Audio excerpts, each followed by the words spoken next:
Halo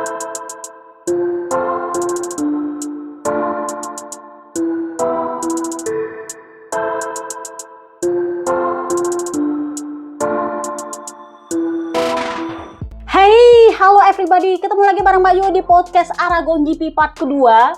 Semoga ini nggak lebih panjang daripada part pertama, karena di part pertama itu hampir semua perintilan dibahas semua di sana, ya topraknya, ya Martinnya, ya Luca Marininya. Jadi di part kedua ini kita hanya akan membahas dua pabrikan terbaik. Gua nggak tahu ini bakal diupload kapan, karena gua sendiri juga nggak yakin apakah gua bisa ngirim raw podcastnya tepat waktu atau enggak, karena gua lagi somehow sibuk banget untuk beberapa hari ke depan, mengingat tetangga gua ada yang nikahan dan gua mau bantu-bantu.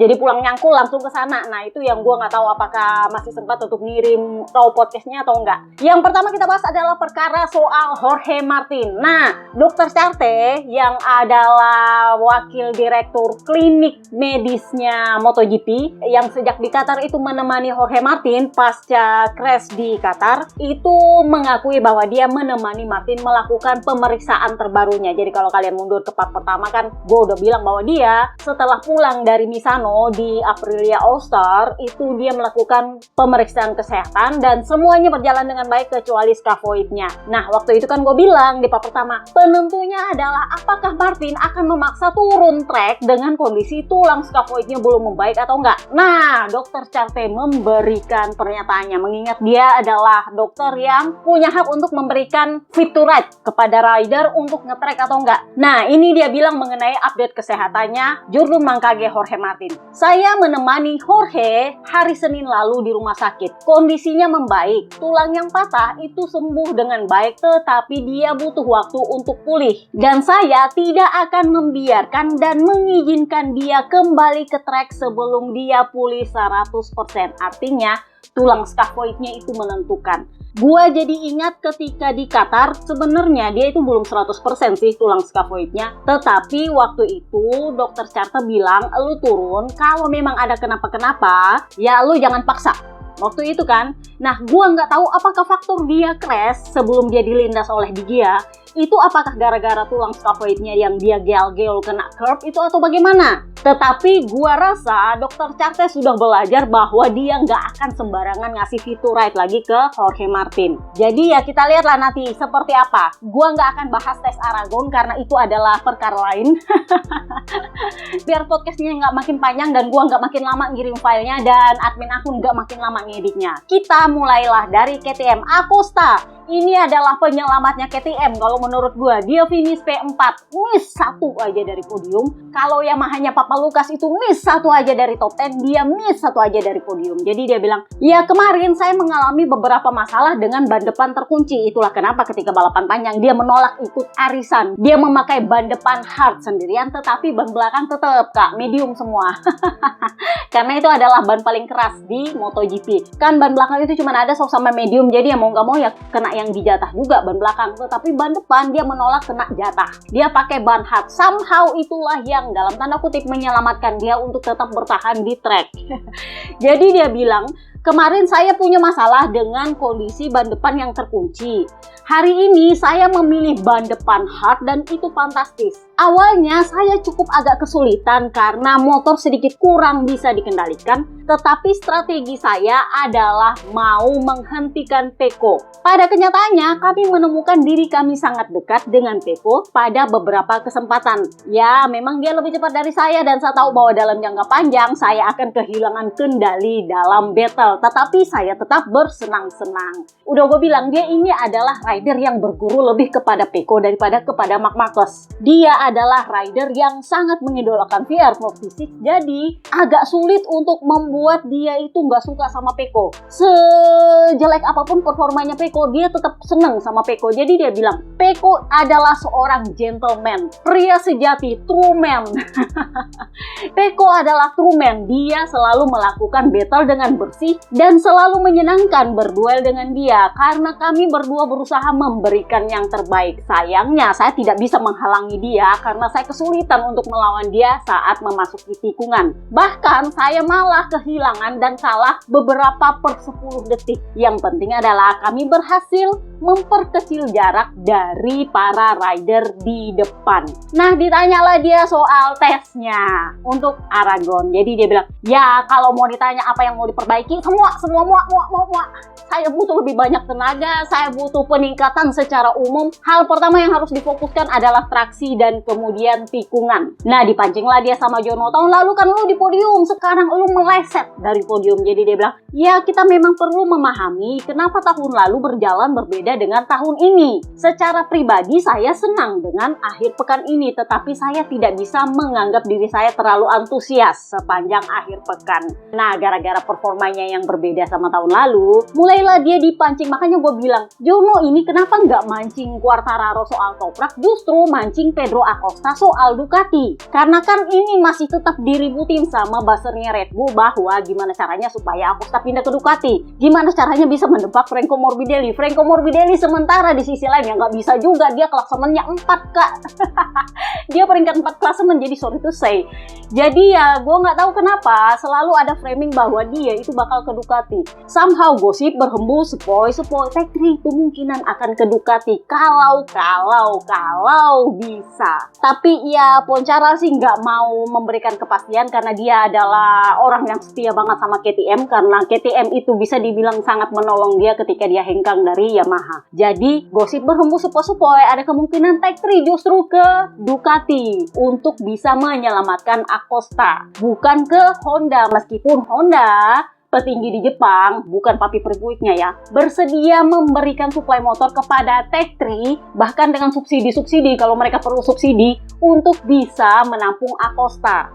Sayangnya kan Acosta udah bilang, gue nggak mau ke Honda, gue pengennya ke Ducati, kalau bisa ke VR46. Nah, kalau nggak bisa digeser Morbidelli dari VR46, gosipnya ada kemungkinan Tech 3 yang ke Ducati. Itu gosip berhembus sepoi-sepoi, masih awang-awang banget. So, ditanyalah Acosta, kira-kira kalau lu besok balapan sama Ducati, gimana menurut lu? Jadi dia bilang, saya sih nggak tahu, karena gini, saya ini manusia dan menurut saya manusia itu harus seperti air, tidak masalah di mana Anda menaruhnya karena bentuknya akan berubah sesuai dengan tempatnya. Hidup adalah perubahan yang konstan, terus menerus berubah. Pertama ya Anda masih lajang, masih single, lalu kemudian Anda menikah. Setelah Anda menikah, Anda sadar bahwa Anda ternyata tidak tinggal sendiri, Anda tinggal sama orang lain. Jadi perlu ada toleransi. Jadi perubahan itu terjadi terus menerus. Membayangkan saya ada di Ducati, well, saya lebih suka tidak membayangkannya. Hal yang gue suka dari dia ini, mau Jono pancing dia pakai umpan apapun, dia nggak akan kepancing. Lo mau pancing kiri kanan kagak, ding kagak. Nah, akhirnya ditanyalah soal ampamnya. Karena kan katanya Chantra itu masih ada masalah dengan ampamnya. Kan kalau kalian mundur-mundur dari seri Heres apa seri Lemang ya, itu yang gua bilang dia itu dicabut semua ototnya gara-gara ampamnya itu bener-bener rusak banget. Nah, dia sendiri bilang, kondisi saya setelah operasi ampam sih luar biasa. Karena sekarang saya sudah tidak punya masalah lagi dengan lengan saya dan saya bisa berkendara, menyetir motor dan membuat saya bisa benar-benar merasa nyaman. Nah, kita pindahlah ke Pangeran KTM. Brad Binder, crash. Sorry itu gue nggak tahu masa depan dia setelah KTM gimana. Karena satu, dia bukan KTPS, jadi Dorna nggak terlalu peduli sama dia. Yang kedua, karena Red Bull nampaknya lebih sibuk sama Toprak dan Acosta daripada dia. Jadi ditanyalah dia, tumben-tumben juga gue dapat dia punya interview. Biasanya dia langsung hilang kan, nggak ada interview gue dapat. Dulu-dulu biasanya gue dapat interview dia dari media buzzer-nya Red Bull. Sekarang sama sekali nggak ada. Jadi gue ulik-ulik, gue dapat justru dari medianya Papa Alice. Negara Papa Alice yang punya media. Justru ada di sana, gue tuh bingung. Jadi Binder ini ditanya, ada apa dengan lu? Lu sebenarnya cukup kompetitif, lu sebenarnya bisa ribut sama Acosta. Tapi kenapa lu crash? Nah, Tahu nggak dia bilang, gue juga bagong kenapa gue crash. Artinya, kayaknya dia dapat undian apes, entah jatah apes, gue nggak ngerti. Jadi dia bilang sebenarnya balapannya luar biasa kalau saya tidak tergelincir di akhir balapan. Semuanya berjalan dengan normal, sesuai dengan rencana, dan ya saya langsung kehilangan kendali di tikungan ketiga. Kalau kalian tanya apa yang salah, saya sendiri juga bingung karena ketika saya kehilangan kendali motor, saya sendiri berpikir, what the hell? Apa yang terjadi? Karena kondisinya adalah selama beberapa lap terakhir sebelum saya crash, kecepatan saya berkurang, rem depan saya berkurang, beban pada ban depan juga berkurang. Jadi semuanya memang terasa agak sulit sebelum saya akhirnya crash, kehilangan kendali di tikungan ketiga. Setiap kali saya merasa percaya diri dengan bagian depan, justru bagian depan itu yang jadi kendala. Tapi saya perlu mengambil sisi positifnya dari akhir pekan ini. Setiap kali saya merasa baik dan nyaman dan mampu melakukan pekerjaan yang layak saya lakukan, atau setidaknya mencatatkan waktu lap yang bagus, saya selalu kurang lebihnya ada di sana lah. Ada ambil bagian. Jadi ibarat kata ya mirip-mirip pembelaannya Papa Yohan lah ya. Gua cepat sebelum gua crash. Gua bagus sebelum gua crash. Ya seperti inilah bahasanya Brad Binder. Gua bagus sebelum gua crash. Gua ada di sana sebelum gua crash. Nah ditanyalah dia soal Pedro Acosta karena kan dia sempat bersaing lah sama Pedro Acosta sebelum dia crash. Jadi dia bilang, saya merasa memiliki kecepatan yang sama dengan dia. Saya hanya berusaha untuk bisa battle dengan bersih, tidak melakukan hal bodoh dan tidak melakukan kesalahan. Dan kemudian justru saya tergelincir. Jadi saya pikir ya betapa sia-sianya saya berusaha untuk melakukan semua itu, ujung-ujungnya saya crash juga. Tetapi ya shit happen. Kalau kalian belum tahu shit happen itu apa, mundurlah ke seri lemang. Gua udah jelasin itu ketika interviewnya Snack Taro. Kita pindahlah ke tag 3. Papa Nina ini juga sempat crash, tapi dia masih bisa rejoin dan ya finishnya P18 paling terakhir nggak ada poin. Tapi ya kalau katanya ABR sih paling nggak membela namanya sponsor lah. Bisa menyelesaikan balapan demi sponsor dan demi tim. Jadi Papa Nina bilang, ya hasilnya memang tidak sesuai yang kami harapkan, tetapi saya pikir hari Minggu ini benar-benar positif dari sisi kecepatannya. Kami benar-benar bisa berjuang untuk podium. Akhir pekan ini bagus untuk belajar dan mengumpulkan data dan saya harap ini akan membantu kami menghadapi akhir pekan yang lebih baik. Kemarin ketika kualifikasi saya tidak memasang ban terbaik dan saya tidak bisa menempatkan motor di barisan depan atau baris kedua. Tentu ceritanya akan menjadi berbeda kalau seperti itu. Sasarannya adalah menempatkan motor kami di barisan depan dan itulah yang kami ingin tuju di Mugello nanti. Ini memang akan sangat sulit tetapi kami harus berusaha. Saya juga harus memahami beberapa keterampilan berkendara agar bisa lebih cepat dengan motor ini. Itu sangat penting karena di Mugello nanti barisan depan akan sangat penting. Kami punya motor yang bagus, saya juga punya kecepatan, tinggal bagaimana menyatukan semuanya. Jadi saya sangat yakin dengan akhir pekan ini meskipun kami tidak finish di tempat yang seharusnya. Nah, Enea Bastianini P12. Ya paling nggak dia nggak crash, paling nggak dia bukan KTM terburuk. Cuman dia memang kelihatan kesulitan. Sekesulitannya Pecco Bagnaia dengan Desmo GP 25-1-nya lebih kesulitan Enea. Bahkan di tes Aragon kemarin dia itu sempat yang gue udah kayaknya nggak ada paket yang cocok sama gue deh. Itu nanti kita bahas di tes Aragon, kenapa gue nyebrang ke sana lagi. So, Enea, jadi dia bilang saya harus katakan bahwa saat pemanasan sebenarnya saya bisa memacu motor saya dengan keras dan apa yang saya lakukan berhasil. Saya benar-benar yakin bahwa dengan data seperti itu saya bisa melakukan balapan yang bagus. Tetapi kemudian cuacanya menjadi lebih panas dan masalah pun muncul dimulai dengan cheater. Sayangnya bahkan hari ini limitnya adalah bagian depan yang terus menutup berkali-kali. Di awal ban saya harus bertahan mati-matian di antara battle dengan berusaha mempertahankan posisi di pertengahan balapan. Saya juga sudah tidak punya pilihan lain. Ban depan saya sudah habis dan itu pun sangat disayangkan karena ban belakang nampaknya masih dalam kondisi bagus. Tetapi pada akhirnya ya saya puas ya. Paling nggak dia nggak finish sebagai KTM terburuk, itu sih intinya. Karena dia benar-benar dikritik soal jadi KTM KTM terburuk. Nah, ditanyalah dia soal ban. Jadi dia bilang, Acosta adalah satu-satunya rider yang memasang ban depan hard dan saya tidak tahu bagaimana hasilnya. Dia finish di urutan keempat, tetapi saya so far belum mendengar komentarnya. Katakanlah dia sudah mencobanya dalam beberapa hari terakhir, maksudnya pakai ban depan hard, sementara saya belum. Jadi keputusan saya tidak memilih memakai ban depan hard itu lebih karena saya tidak mau mengambil resiko apapun. Dan juga karena saya sudah melakukan pemanasan dengan baik di pagi hari. Jadi saya tidak mau membuat perubahan besar dalam hal pilihan ban. Tetapi secara overall, posisi finish Acosta di urutan keempat membuat KTM finish sebagai pabrikan kedua terbaik setelah Ducati. Jadi dia bilang, well, ini adalah track yang cocok dengan RC16. Jadi kalau saya startnya lebih di depan, saya pikir saya akan memperoleh hasil yang lebih baik. Tetapi ya saya kondisinya tidak merasa puas dengan hasil saat ini. Pagi ini dengan kondisi warm up, saya bisa punya cengkeraman yang lebih baik. Saya mampu menunjukkan bahwa saya bisa melaju cepat dengan motor ini, karena kalau tidak, maka saya tidak bisa mengeluarkan kemampuan terbaik saya. Jadi ditanyalah dia soal tes Aragon. Kira-kira lu bakal ngelakuin apa di tes Aragon? Jadi dia bilang, saya punya daftar yang lumayan panjang, jadi saya rasa saya akan menjadi rider pertama yang turun nge-track karena banyaknya pekerjaan saya. Jadi saya sudah menunggu hari ini cukup lama untuk mengetahui apakah ada sesuatu, ada part yang bisa membantu saya dalam hal mengemudi motor ini. Sayangnya saya tidak akan bisa mengerjakan banyak setup karena ada begitu banyak part yang harus diuji. Jadi tes ini sebenarnya bagus bagi KTM karena semua pembalap KTM tampil cepat di sini. Meskipun ya kami tidak tahu pasti alasannya apa. Tetapi itu adalah hal yang positif. Dari sudut pandang saya, pemanasan tadi pagi itu mengejutkan saya. Seperti yang saya katakan, saya bisa memacu motor dengan keras dan saya sempat berharap bahwa saya bisa mengulangi sensasi itu ketika balapan. Sayangnya tidak bisa karena warm up dimulai ketika pukul 9 pagi dan kita balapannya sore hari, siang-siang. Jadi ya panasnya beda. Jadi kalau saya pikir-pikir ya mungkin nanti di Asen kita bisa mencoba lagi. Karena di sana saya pikir saya bisa sedikit terbantu.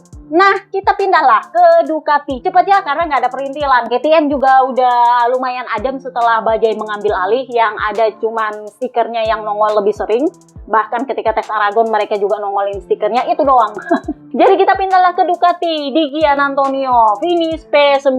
Dia ini lebih banyak bingkem sekarang karena dia tahu bahwa dia ternyata kesulitan dengan Desmo GP25-1.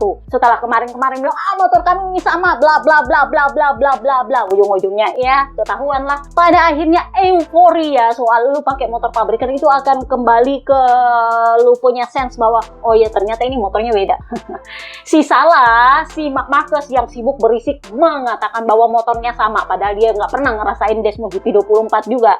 Jadi ya herannya adalah kemarin kan dia ngacangin si Pecco. Nah sekarang dengan beraninya dia ngacangin Marc Marquez loh. Si Colas Marc Marquez itu memang mendominasi Aragon kan sejak gua posting ban yang asimetris sebelah kiri kan udah gue bilang ini adalah tanahnya Marc Marquez. Kenapa? Karena banyak tikungan kiri dan bisa dipastikan dia akan mendominasi. Ketika tahun lalu dia nggak pakai Desmo pabrikan aja dia bisa menang ya, apalagi sekarang dia pakai Desmo pabrikan. Logikanya adalah dia wajar mendominasi. Sayangnya di Gia justru ngacangin, bahkan dari sesi hari Jumat dia itu ngacangin Marc Marquez. Gue tuh yang bahkan Pecco sendiri bilang bahwa kalau mau dilihat sih kita lumayan dekat-dekat kalau lu nggak ngitung Marc Marquez, karena Marc Marquez itu lagi another level kalau di Aragon. Pecco tahu bahwa ini adalah tracknya Marc Marquez. Sementara di Gia bilang apa? Ya kalau saya pikir-pikir itu catatan waktunya bukan catatan yang sebenarnya. Maksud gue gini loh, anggaplah misalnya lu nggak suka sama Marc Marquez, ya mungkin oke, gue ngerti, tapi ya lu ngacangin Pecco, lu ngacangin Marc Marquez, maksud gue lu siapa ya? Semua orang lu kacangin. Jadi dia bilang ini adalah balapan yang sulit. Pada akhirnya dia harus menyerah karena bahkan Fermin Aldegar itu lebih baik dari dia. Karena kan kemarin-kemarin dia bilang ini kan Ducati lumayan bagus nih, cuman Pecco aja tuh yang ngadi-ngadi, dia punya kesulitan segala macam. Pada akhirnya kan Pecco akhirnya kembali ke podium dan dia menjadi Ducati terburuk. Jadi dia bilang ya ini adalah balapan yang sulit. Saya tidak menyangka karena kami telah bekerja dengan baik selama akhir pekan dan kecepatannya juga bagus kemarin. Start saya juga bagus, saya ada tepat di belakang grup terdepan. Jadi saya Saya pikir hari ini balapannya bisa bagus karena mungkin kalau saya bisa mengatur ban, saya bisa mendapatkan keuntungan. Sebaliknya saya justru mengalami kesulitan yang jauh lebih besar dengan ban depan daripada yang bisa saya perkirakan. Saya tidak bisa mengerem seperti yang saya inginkan dan saya juga tidak bisa menyerang. Jadi saya pikir satu-satunya serangan yang hari ini saya lakukan adalah ketika di awal balapan. Ini adalah balapan untuk bertahan hidup. Lebih dari sekedar tidak adanya kepercayaan diri di bagian depan. Dan saya selalu merasa saya hampir terjatuh. Akhirnya dia merasakan kesulitannya Peko Bagnaia. Jadi dia ditanya apakah ini gara-gara dia punya track atau ini adalah sesuatu yang lu perlu khawatirkan mengingat lu bakal balapan di Mugello yang adalah home race lu. Jadi dia bilang track di sini itu lebih menantang bagi bagian depan motor dan ini adalah track yang gripnya tidak terlalu bagus dengan suhu yang tinggi. Tetapi saya positif dengan tes besok saya bisa melakukan langkah maju juga karena kami punya banyak part untuk dicoba, untuk diuji. Nah, ditanyalah dia perkara Peko yang ganti cakram jadi lebih besar. Peko itu kemarin itu pakai fork baru yang lebih panjang, kemudian di hari Minggu pagi tiba-tiba dia ganti cakram yang lebih gede. Karena bahkan ketika mengganti fork pun adanya dia malah lelet ketika di sprint race. Jadi ketika warm up dia gantilah pakai cakram yang lebih gede dengan fork yang baru tetap biar balance-nya lebih ke depan lebih gampang gitu. Nah, ditanyalah sama dia, karena kan dia ngeluhin ban depan kan. Jadi dia bilang, sebenarnya gini, mengganti cakram itu adalah pertanyaan yang rumit. Saya selalu membalap dengan gaya berkendara yang sangat bergantung pada cakram rem. Seperti itu yang terjadi di Moto2. Seperti itu yang terjadi sepanjang karir saya, meskipun ini adalah aspek yang tidak banyak dibicarakan oleh pembalap. Mengingat ya, kebanyakan orang kan pakai cakramnya standar. Apa yang direkomendasikan dari Brembo ya itu. Jadi kalau lu ganti cakram tiba-tiba nampaknya sedikit out of the box memang. Karena kan Brembo itu memberikan rekomendasi standar cakramnya ini. Kalau lu mau pakai yang lebih gede ya ini. Tapi biasanya mereka memakai yang direkomendasikan oleh Brembo yang standarnya seperti apa. Jadi dia bilang itu bukan aspek yang banyak dibicarakan karena itu adalah rekomendasinya Brembo. Ini adalah sesuatu yang perlu kita diskusikan yang memang pernah kami bahas ketika di awal tahun. Kami mencoba menggunakan perangkat rem yang berbeda dari yang standar. Tentu saja apa yang dilakukan Peko di akhir pekan ini akan ada di dalam daftar pengujian saya besok untuk memahami kira-kira dampaknya akan seperti apa kalau saya melakukan hal yang sama. Tetapi ya saya tidak akan terlalu terkejut kalau memang saya juga pada akhirnya menyukainya. Kenapa? Karena mengganti cakram itu bukan hal yang mudah. Cakram yang lebih besar memungkinkan Anda memang untuk lebih agresif dalam hal pengereman, tetapi itu juga mengubah bobot balance motor. Anda akan memiliki lebih banyak bobot di bagian depan. Meskipun kelihatannya tidak terlalu banyak berpengaruh, tetapi dalam arti tertentu itu sangat berarti banyak. Saya sendiri tidak begitu terkejut bahwa Peko mendapatkan sesuatu dari perubahan itu. Akan sangat bagus jika ini menjadi solusi atas masalah sensasi di bagian depan, tetapi pada saat yang sama itu juga bukan menjadi kejutan yang besar. Karena logikanya kalau lu pakai cakram lebih besar, maka balance motor itu akan lebih ke depan dengan mudahnya. Tanpa lu harus mikirin setup diapain, ininya di mana, ini ke situ kan. Selama ini Peko itu selama pusing 7 keliling, 7 seri, itu kan mainnya ya di setup, ya di riding style, ya di sini, ya di sana, nggak ada yang kena semua kan. Sesimply pakai cakram diganti aja udah selesai. Ya pakai fork baru juga sih. Jadi karena itu punya logikanya sendiri, maka itu tidak akan menjadi kejutan besar sebenarnya. Cuman mungkin nggak ada yang mikir ke arah sana, katanya dia. Jadi ditanyalah dia, lu kan satu-satunya rider di luar tim pabrikan yang pakai motor pabrikan. Di saat yang sama, lu ini sebagai Ducati terburuk. Jadi, apakah ada sedikit perubahan atau tekanan dari hal itu? Jadi dia bilang, apa yang Anda lakukan di track itu lebih penting. Saya tidak ingin menyebutkannya sebagai tekanan, tetapi ada lebih banyak kendali dari anggota tim, terutama dalam hal pengujian. Anda akan merasakan perbedaan ini dari perlakuan tim. Jadi kalau tim memperlakukan lu dengan baik, bahasanya dia, maka lu akan nyaman dengan motor lu, akan nyaman dengan kondisi balapan lu, kurang lebihnya kayak gitu. Jadi dia bilang, dalam pengujian nanti, Anda bisa membantu mengarahkan pengembangan motor dengan memberi umpan balik, dan Anda menjadi yang pertama dalam menguji part-part baru, karena dia adalah rider pabrikan. Jadi ya Morbidelli karena pakai motor bekas ya dapatnya ya part bekas juga. Itu pun ya kalau dikasih, kalau enggak ya enggak juga kak. Jadi dia bang, ya keuntungan jadi rider pabrikan selain dari tim ya karena kita bisa menguji part-part baru dan jadi orang pertama yang ngerasain part-part baru itu. Pada akhir pekan balapan perbedaannya memang tidak terlihat, tetapi ada yang berbeda. Anda bisa mendapatkan lebih banyak informasi dan Anda memiliki lebih banyak orang di pedok karena dia adalah rider dengan kontrak pabrikan, pakai motor pabrikan, secara langsung mendapatkan perlakuan lebih baik daripada Morbidelli, karena Morbidelli kan adalah seat tim satelit, jadi dia murni cuman di backup oleh tim VR46. Sementara di Gian Antonio itu selain dia di backup oleh VR46, dia juga di backup dari Ducati karena dia punya kepala kru kan langsung dari Ducati. Mantan teknisinya Jorge Martin kan jadi kepala krunya sekarang. Cuman ya mungkin gara-gara itu dia sedikit sengak-sengak kalau menurut gue. Ya sebenarnya sih nggak masalah. Cuman apakah dia berusaha memperlihatkan bahwa dia lebih baik dari Pecco, berusaha memperlihatkan bahwa dia lebih baik dari Morbidelli, tapi yang cukup surprise buat gue adalah dia bisa ngacangin seorang Marc Marquez. Maksud gue, hey. Kalau Pecco nggak ngacangin, Pecco itu nggak pernah ngacangin, tetapi dia memberi respect. Dia bilang, oh ya saya belajar dari Marc Marquez bla bla bla bla bla. Meskipun berbeda, dia mengatakan perbedaan itu dengan cara yang sopan dan masuk di akal. Ya kalau ini dia bilang, ya kalau mau dilihat menurut saya dia nggak secepat itu karena datanya juga nggak secepat itu. Dia cuma cepat di beberapa tikungan bla bla bla bla bla. Menurut gua itu cara yang salah untuk menanggapi seorang Marc Marquez. Gua nggak tahu kenapa dia selalu semuanya. Kemarin kan juga ribut sama Alex. Maksud gua, well, what did you do? Lu juga nggak bakal dapat kontrak pabrikan dan motor pabrikan kalau nggak lu dipungut oleh VR46 dan diberikan backup penuh dari VR46 dan lu finish di depannya Marco Bes dan lu dapat kontrak pabrikan. Bener nggak sih? So, kita pindahlah ke rider call Morbidelli. Ini adalah rider of the race-nya gua. Kalau Marco Bes adalah rider of the week, dia adalah rider of the race. Kenapa? Karena hampir di setiap race dia selalu ada battle, meskipun ya kadang bagus, kadang enggak.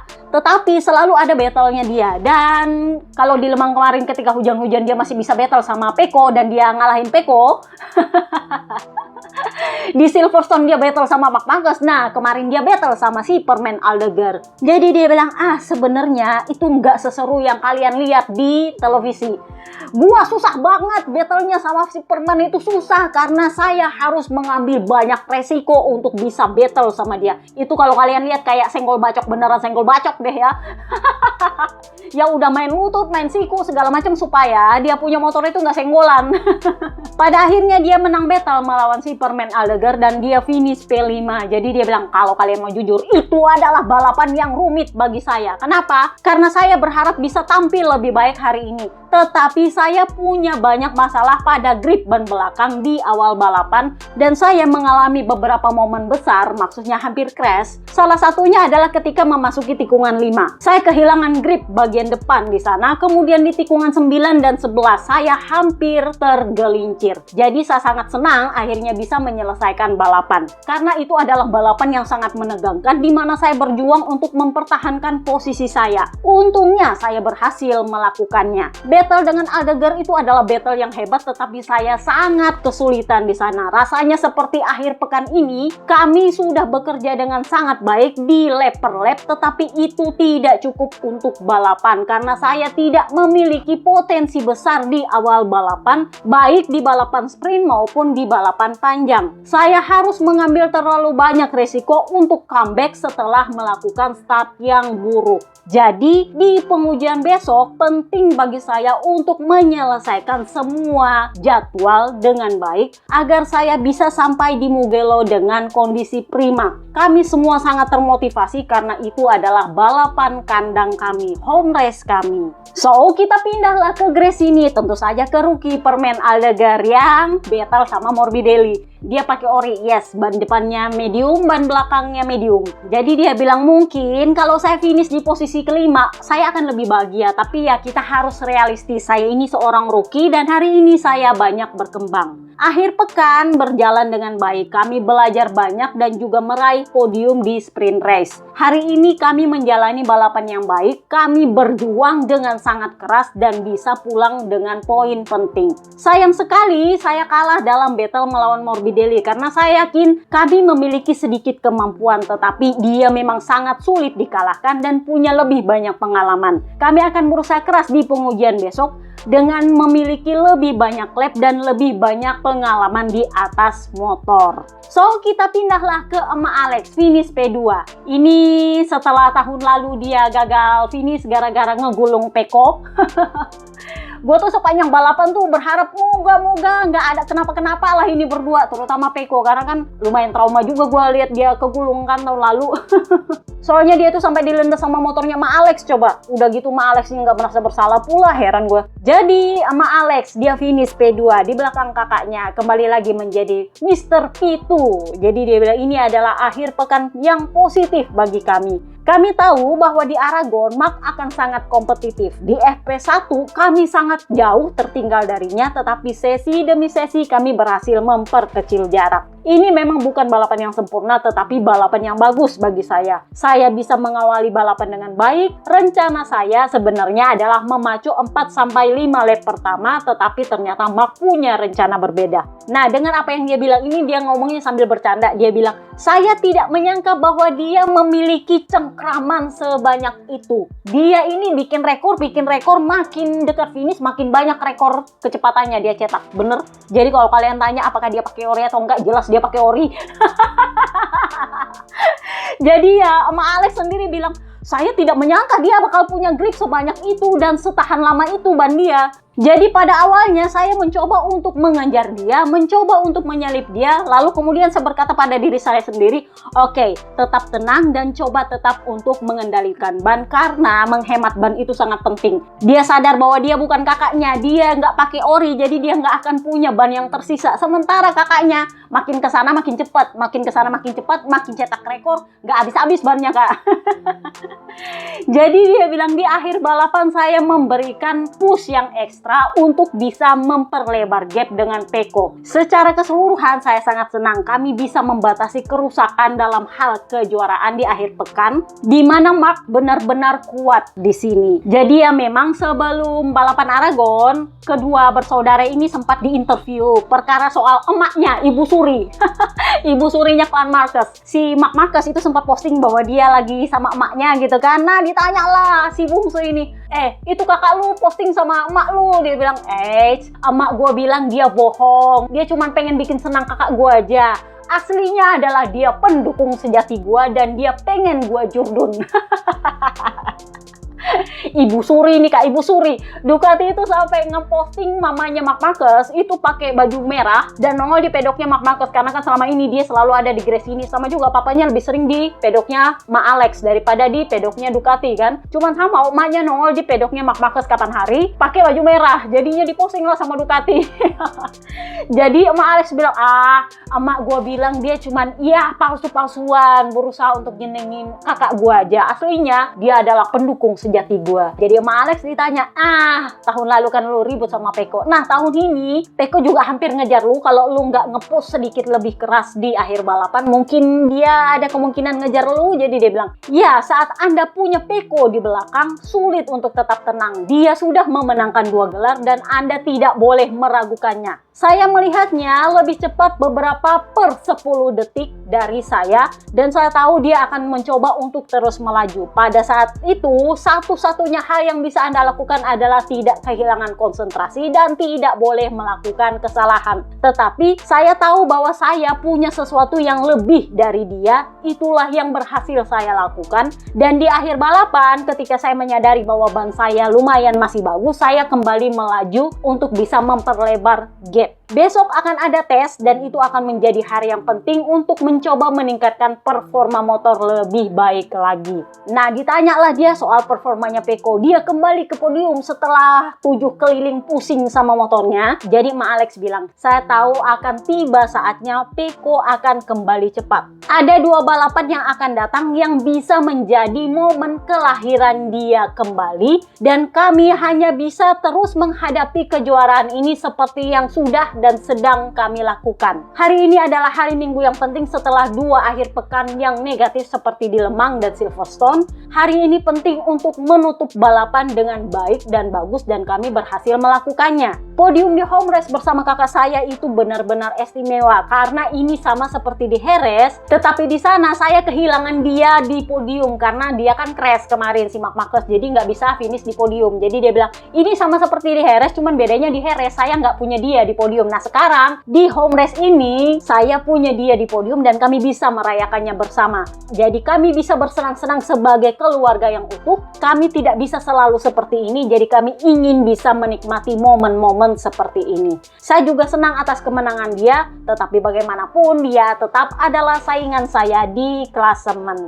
Nah, ditanyalah dia, kira-kira lu dapat part apa nih buat ngetes di Aragon? Jadi dia bilang, itu mah bukan hal yang gue bisa jawab. Saya pengen jawab tapi nggak bisa dijawab, Kak. Kan udah gue bilang, dia akan sulit mendapatkan part karena kontrak Ducati dengan Gresini itu lebih kepada, ya kalau Ducati mau kasih, dikasih, kalau enggak. Jadi Gresini di kontrak dasarnya dia nggak akan dapat pengembangan apapun kecuali Ducati kasih. Dan kalaupun Ducati kasih, ya lo harus bayar. Gresini harus bayar. Yang menjadi masalah adalah Ducati itu kalau memberikan part itu harus semuanya dapat. Tahun lalu mereka melakukan hal yang seperti itu kepada Desmo GP23 yang dia pakai. Kalau kakaknya dapat part, dia dapat part juga. Meskipun ya beda-beda gitu kan. Nggak sekalian semua, tetapi semuanya dapat. Jadi kalau misalnya tahun ini saya bakal dapat atau enggak, meskipun saya menang dan yang lain nggak menang, semuanya tetap harus dapat. Para rider motor bekas ini. Jadi dia bilang, masalahnya adalah semua orang harus punya part yang sama. Kalau saya dikasih, dan itu jelas akan mempersulit Ducati sendiri karena nggak semuanya bisa dikasih. Jadi kalau saya dapat part ya bagus, kalau nggak ya nggak apa-apa. Kami juga berusaha untuk memperbaiki setup sih, nggak terlalu tergantung pada dikasih part baru atau enggak.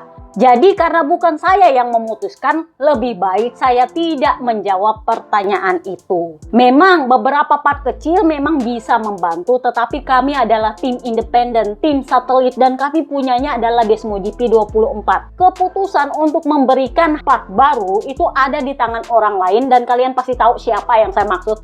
Maksudnya Papi Perigigi. Jadi lebih baik kalian bertanya kepada beliau, karena menurut saya dia adalah orang yang adil. Kalau dia sudah memberikan sesuatu kepada para pemakai Desmo GP24, maka dia akan memberikannya kepada semua orang, bukan cuma gua. Dan ini menjadi masalah karena kita ini punyanya 6 motor di track. Kalau gua aja yang pakai Desmo GP24 dapat ya aturannya, para rider Desmo GP24 lain harus dapat ya, apalagi Desmo GP25. Logikanya sih seperti itu, dan itu katanya ya wajar kalau sulit. So, kita pindahlah ke Ducati pabrikan. Cepet ya? Iya cepet, karena cuma 2 pabrikan dan nggak ada perintilan yang aneh-aneh.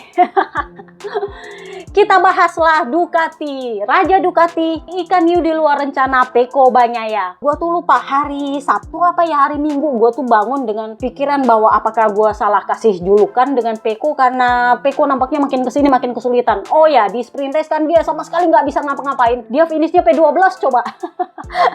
Bahkan ketika dia start anak dari P4. Gue tuh pikir apakah gue salah kasih julukan, tetapi somehow, semoga gue salah, gue pernah bilang bahwa bukan tanpa alasan gue memberikan julukan pada seseorang. Artinya emang seperti itu. Mudah-mudahan gue salah.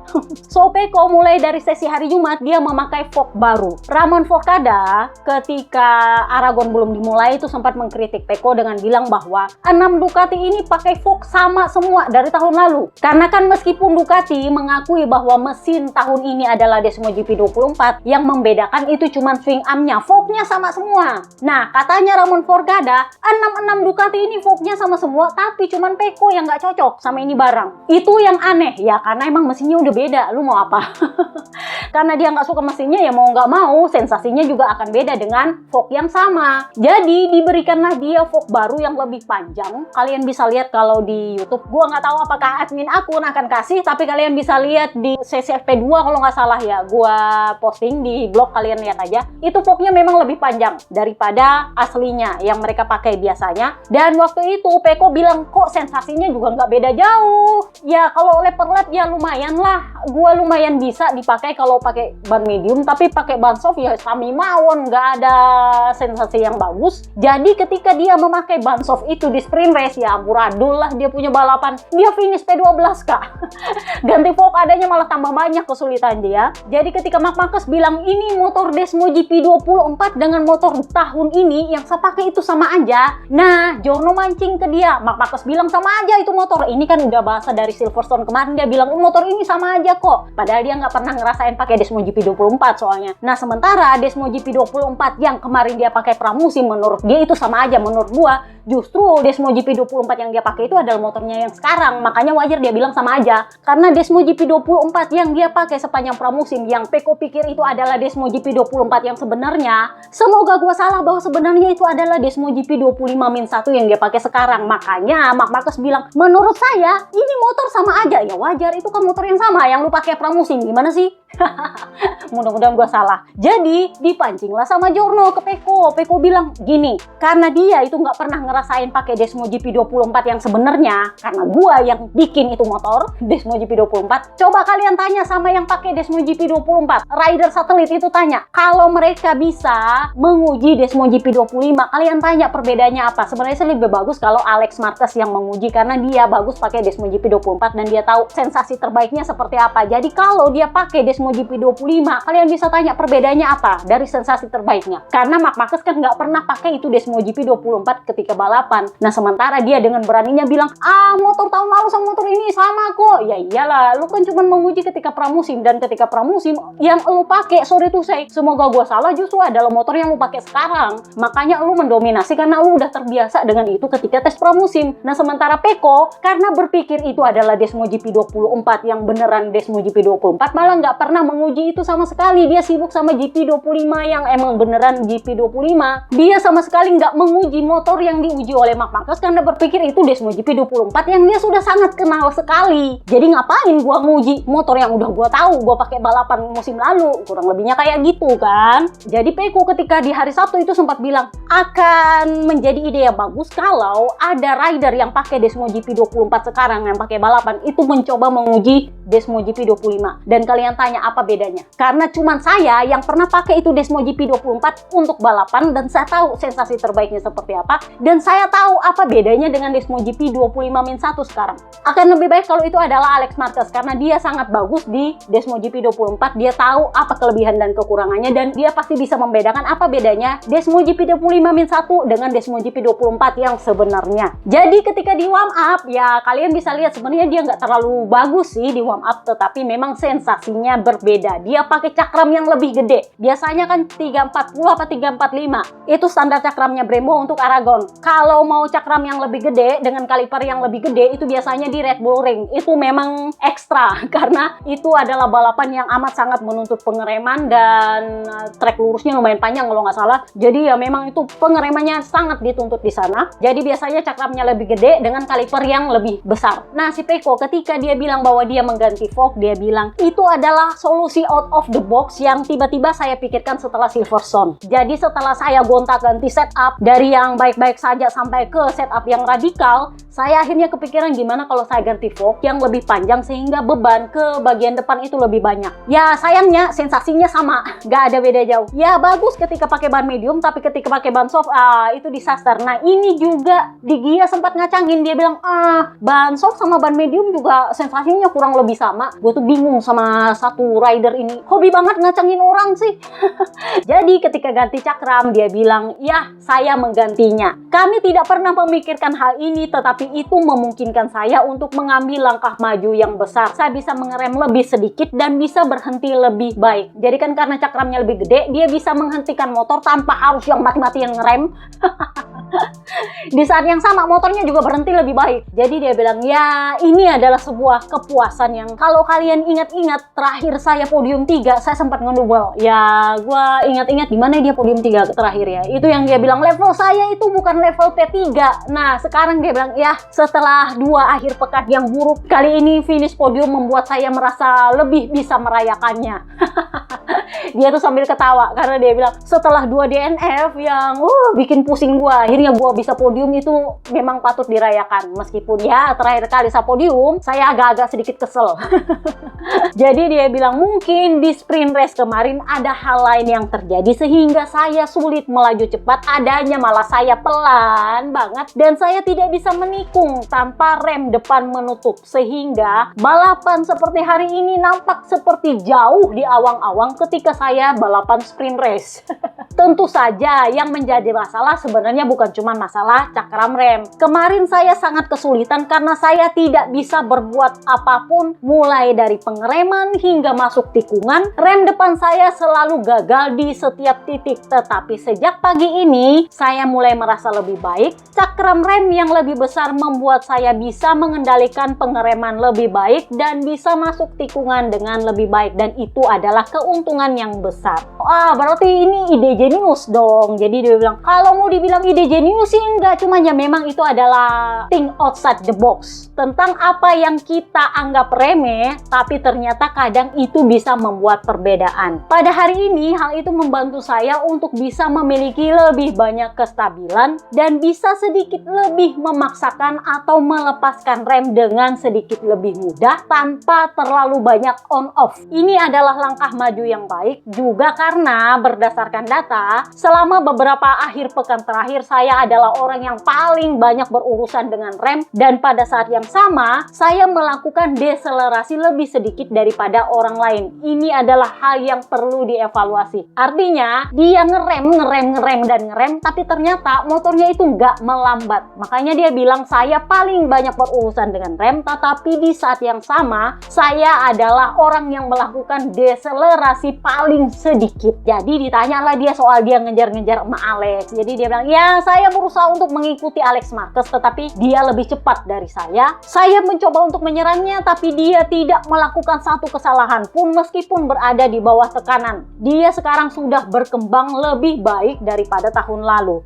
Seiring dengan berjalannya waktu, saya memang berhasil meningkatkan waktu lap saya, tetapi Alex melakukan hal yang sama. Bagaimanapun ini masih merupakan balapan yang bagus. Saya senang tidak hanya untuk diri saya sendiri, tetapi juga untuk tim saya. Detail-detail kecil membuat Anda lebih percaya diri dan ini memberi Anda lebih banyak kecepatan. Tidak mudah untuk menjadi kompetitif ketika Anda kehilangan kendali di setiap tikungan. Saya juga kesulitan di track ini tahun lalu, jadi saya menganggap hasil ini adalah hasil yang bagus karena tahun lalu kan dia digulung sama Alex.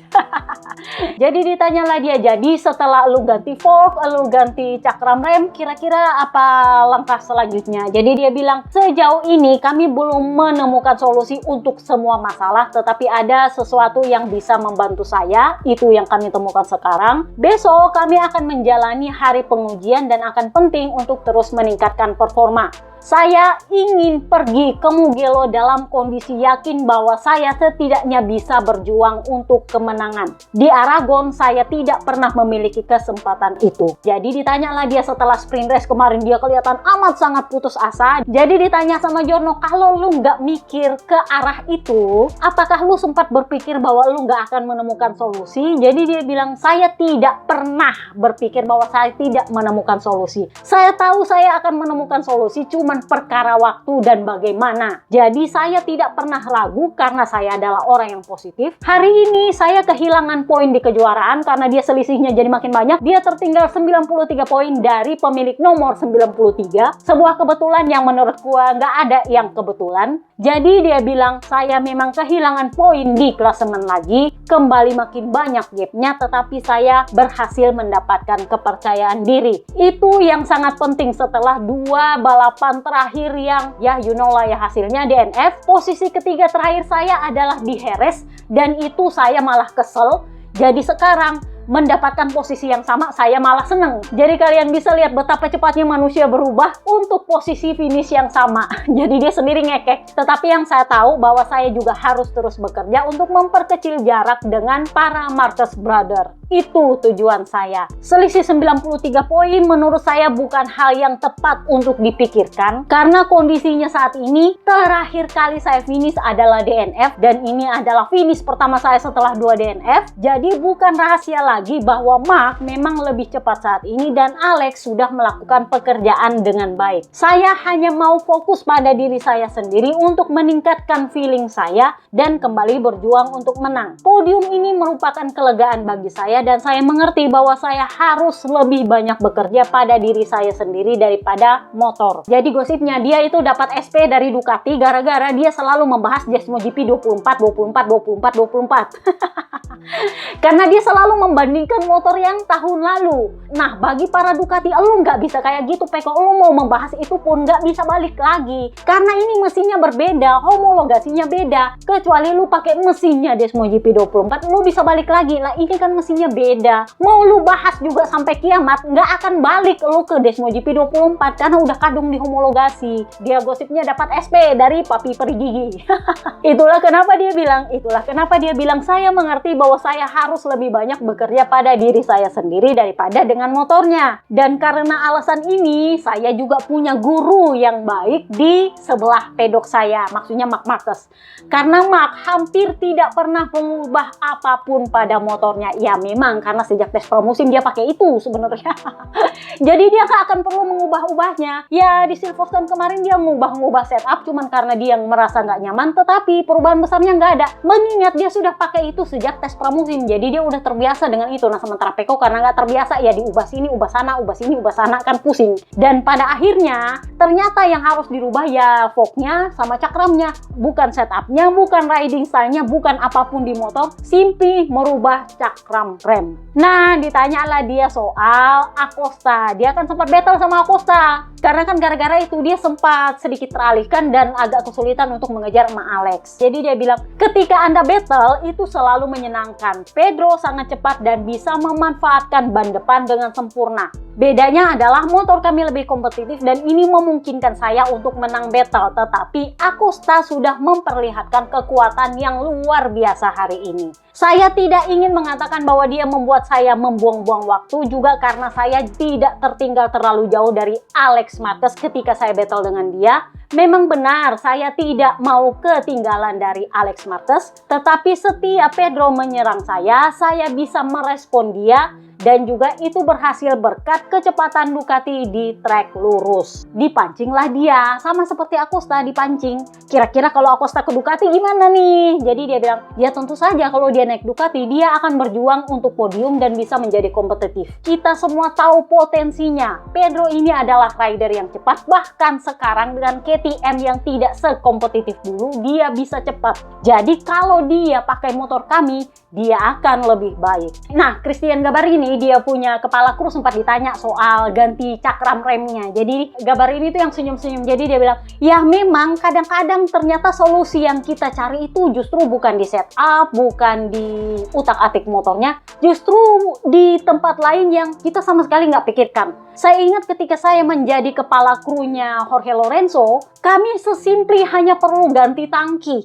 Jadi ya seperti itulah yang terjadi dengan Peko Bagnaia sekarang, sesimpli ganti cakram rem. Jadi intinya adalah kalau kita terus bekerja, mencari solusi bahkan yang tidak pernah terpikirkan pun, pada akhirnya semuanya bekerja. Kami tidak pernah meninggalkan Peko Bagnaia, kami senang bersama, kami susah bersama, yang jelas kami selalu bersama-sama saling membantu. Nah, Papi Tardosi yang kemarin-kemarin sempat mengkritik Peko sebenarnya, karena dia bilang Peko itu simply cuman perlu lebih cepat, dia simply cuman perlu melakukan yang harus dia lakukan, bla bla bla bla bla bla bla bla. Pada akhirnya dia bilang Peko is back. Ketika dia melakukan warm up, meskipun hasilnya tidak terlalu terlihat di timesheet, saya tahu bahwa dia merasakan sensasi yang jauh lebih baik ketika mengganti cakram remnya. Di sisi lain, Papi Perigi yang kemarin sempat ngamuk-ngamuk di Silverstone, pada akhirnya bilang bahwa Peko menyelesaikan masalahnya layaknya seorang juara. Tumben-tumben. Tetapi bagaimanapun Ducati senang bisa kembali melihat Peko yang seperti dulu.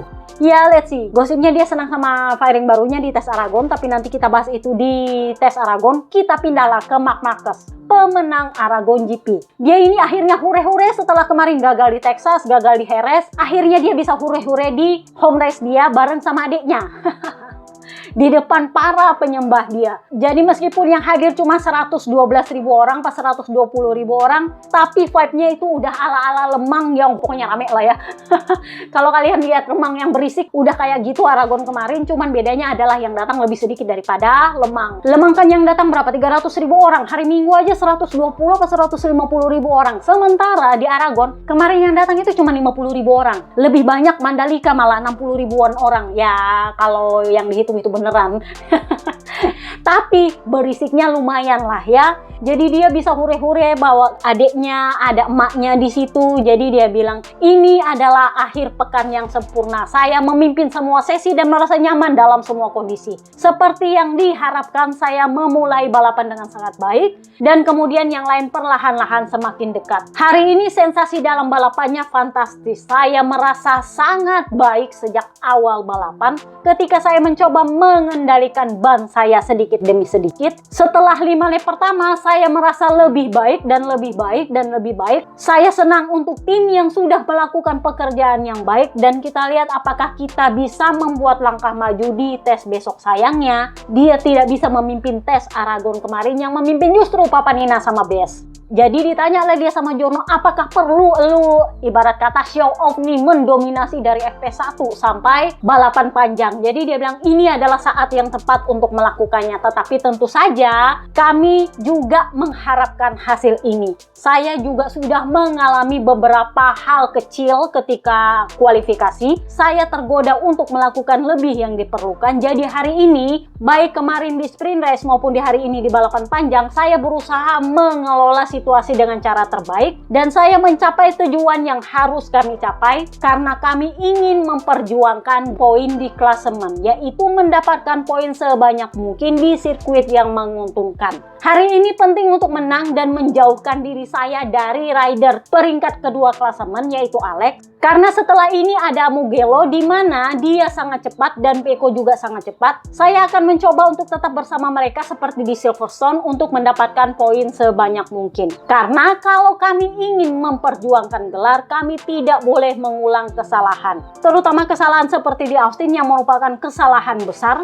Hari ini saya sangat fokus dan dalam 5-6 lap terakhir saya mulai berpikir untuk tidak melakukan kesalahan dan mencoba mengelola situasi. Tetapi kemudian saya melihat waktu lap saya dan saya bisa melaju dengan cepat dan mencetak waktu di bawah 1 menit 47 detik tanpa harus benar-benar fokus. Jadi saya memutuskan untuk menambah kecepatan agar saya bisa lebih fokus lagi. Saya menikmati lap terakhir saya dan perayaan bersama Alex setelah garis finish. Karena di Jerez saya lebih sedih dari biasanya mengingat dia menang dan saya tidak berada di podium untuk merayakan kemenangan bersamanya. Hari ini saya malah merayakan kemenangan bersama di podium. Jadi saya sangat menikmatinya. Jadi ditanyalah dia perkara cara mencetak waktu lap yang makin cepat mendekati akhir balapan. Jadi dia bilang, ketika Anda membaik dan lampu di dashboard menyala bahwa di sektor pertama saya bisa memperbaiki waktu lap saya berkata kepada diri saya sendiri, ayo coba di-push sedikit lebih lagi. Hari ini adalah hari di mana saya bisa memiliki lebih banyak hal dan saya bisa melakukan lebih banyak hal. Kondisi trek membaik dan saya pikir semua orang di akhir balapan bisa lebih cepat daripada awal balapan karena treknya menjadi lebih terlapis oleh karet ban maksudnya. Dan di tikungan kiri Anda merasa bisa membuka gas lebih lebar dan itu adalah cara untuk mempertahankan konsentrasi. Jadi saya bersenang-senang dengan fans saya. Kampung halaman kami itu jaraknya cuma 2 jam perjalanan dengan mobil dari sini. Jadi hari Minggu ini adalah hari yang luar biasa bagi kami. Balapan kandang kami berikutnya adalah Catalan di mana kami mungkin bisa bertukar tempat karena Alex sangat cepat di sana. Barcelona maksudnya karena kan memang di tes Barcelona terakhir Alex memimpin tes pramusim kan. Jadi kita lihat saja nanti. Tetapi saat ini kami hanya ingin bersenang-senang. Kami berada di posisi pertama dan kedua dalam kejuaraan. Tetapi musim masih sangat panjang. Apapun masih bisa terjadi dan hari ini Pecco juga sangat cepat. Jadi nampaknya keluhan di Aragon kemarin adalah bahwa balapannya dia itu sangat membosankan. Kalau nggak ada Morbidelli yang ribut battle sama Permen Aldegar ya mungkin itu bisa dibilang sangat membosankan. Kalau mau dibandingkan dengan Moto3 dan Moto2 yang seru banget. Itu adalah battle di tikungan terakhir sampai dengan sedetik sebelum finish itu benar-benar seru. Nah sementara di MotoGP gitu aja. Jadi dia nampaknya minta maaf soal balapan dia yang membosankan. Jadi dia bilang jelas Anda tahu bahwa saya juga sebenarnya suka dengan battle. Bisa main senggol bacok. Kemarin kalian bisa lihat saya senggol bacok. Sebenarnya saya lebih ingin balapan yang seperti ini. Di mana saya bisa mengendalikan kecepatan saya sendiri untuk membuat jarak dan memutuskan kapan saya harus memacu motor atau mengatur jarak dengan rider kedua. Ketika Anda bisa melakukannya, itulah yang harus Anda lakukan. Tetapi ini adalah salah satu hal yang tidak saya coba lakukan di Austin dan hasilnya buruk. Jadi hari ini saya harus sangat fokus. Jadi setelah ngalor ngidul kepanjangan, intinya adalah ya gue sih sebenarnya pengen battle, tapi gue lebih suka kalau gue sendirian di depan. Kalau gue bisa sendirian di depan ya kenapa enggak? Intinya sih seperti itu. Cuman ya kalau di Austin kemarin nampaknya ini nggak bisa dilakukan karena pada akhirnya gue gagal. Dia crash kan ketika dia berusaha memperlebar gapnya dari Pecco. Intinya adalah meskipun dia suka battle, dia nggak pengen battle karena dia lebih suka sendirian. Nah ternyata kalau Pecco itu pakai fork baru dari Ducati dan pakai cakram yang lebih besar dari Brembo, ternyata si Culas Marc Marquez dapat part baru juga kak. Dia memakai sistem ride height device baru yang katanya Pecco itu terlalu otomatis, dia nggak suka. Jadi dia bilang, ya seperti yang kalian lihat di Austin dan balapan lainnya, saya mengalami beberapa masalah mengenai mengaitkan bagian depan ride height device. Jadi untuk lebih amannya, kami melakukan beberapa perubahan. Sistemnya masih sama, tetapi cara mengaitkan perangkatnya itu berubah. Jadi di tikungan pertama saya hanya perlu mengerem secara normal untuk mengaitkannya dan melepas sistemnya.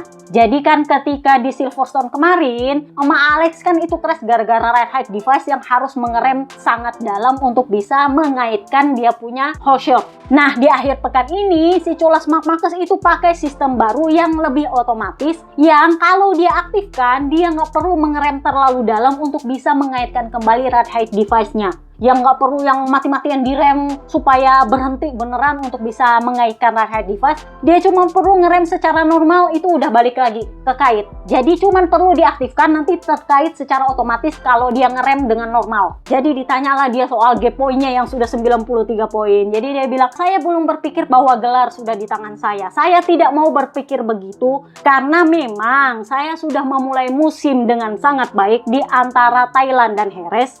Memang benar bahwa di Lemang, terutama di Silverstone, kami sedikit kehilangan arah, tapi kami mengerti ada apa dan kenapa. Kemudian di sini saya pulih dan saya bisa menang lagi. Saya menemukan perasaan yang saya miliki di pramusim dan di balapan pertama. Tahun lalu di sini adalah akhir pekan yang sangat penting bagi saya karena saya akhirnya berhasil mendapat kemenangan itu. Jadi saat ini kemenangan adalah hal yang wajib di garasi saya dan bagi saya. Dan karena saya adalah pemimpin klasemen. Saya punya margin dengan Alex tetapi lebih banyak lagi dengan Pecco. Tetapi di dua sirkuit yang menguntungkan saya yaitu Austin dan Jerez, saya justru kehilangan 50 poin. Ini yang harus terus kami selesaikan. Kejuaraan ini masih sangat panjang dan segala sesuatunya berubah dari hari ke hari. Misalnya, kemarin Pecco tidak ada di mana-mana, dia finishnya di luar top 10. Sekarang kalian bisa lihat dia ada di podium. Kepercayaan diri bisa berubah dari hari ke hari dan masih ada 30 balapan lagi antara sprint race dan balapan panjang. Ada banyak balapan back to back yang akan datang dan ini merupakan aspek yang perlu dikelola. Karena bahkan cedera jari yang ringan pun bisa berarti Anda kehilangan 2 balapan sekaligus. Kami akan mencoba mengelola semua situasi. Kalau kalian berpikir apakah saya sudah bisa memperkirakan margin sebesar ini baru di sepertiga musim? Well, pada bulan Januari kita semua memperkirakan bahwa Pecco akan berada di urutan kedua atau urutan pertama dan Alex entah di mana. Tetapi Alex mengejutkan kita, dia melaju sangat cepat. Saya tidak suka bilang bahwa itu mengejutkan karena dia sudah sangat cepat di Montmello ketika dia memakai Desmo GP24. Saya memberitahu pada seluruh tim bahwa motor itu akan sangat cepat. Saya mengenalnya dengan sangat baik dan saya tahu bahwa dia akan menjadi saingan yang tangguh mulai sekarang sampai akhir musim. Tetapi demi kebaikan tim pabrikan, maksudnya harga diri tim pabrikan, saya berharap besok kami bisa mengambil langkah kecil untuk maju karena kalau semuanya sama dengan Desmo GP24, dia akan bisa bergerak dan balapan secepat saya dan bahkan lebih cepat dari kami. Nah, ditanyalah dia perkara Pedro Acosta naik Ducati, gue tuh bingung apa yang salah dengan ini. Jadi dia ditanya juga soal Acosta naik Ducati. Jadi yang ditanya soal Acosta naik Ducati itu siapa ya? Pecco Bagnaia sama dia. Acosta juga ditanya. Acosta bilang gua nggak mau mikir. Pecco bilang dia pasti lebih cepat. Nah ditanya lah Marc Marquez, tahu nggak dia bilang apa? Oh saya nggak tahu. Mungkin dia bisa lebih baik daripada dengan KTM. Kita tahu level dia dan kita tahu bahwa Acosta adalah pembalap yang sangat berbakat. Dia sudah memperlihatkannya di kelas lain dan dia juga memperlihatkannya sekarang. Hari ini dia membalap dengan luar biasa, tetapi saya tidak tahu apa yang bisa dia lakukan kalau dia naik Ducati. Yang pasti dia akan cepat. Itu aja. Dia nggak mau bilang, oh pasti Jurum, pasti ini, nggak mau. Kalau Pecco kan bilang, ya pasti dia akan lebih cepat dibanding pakai KTM. Karena bahkan pakai KTM yang kurang kompetitif dibanding tahun lalu aja dia bisa cepat ya, apalagi kalau pakai Ducati. Mungkin dia bisa bersaing untuk podium atau kemenangan. Karena memang dia punya level seperti itu. Oke, itu aja podcast kita kali ini. Semoga nggak lebih panjang dari part pertama. See you next time di podcast Aragon Test, everybody. Bye-bye.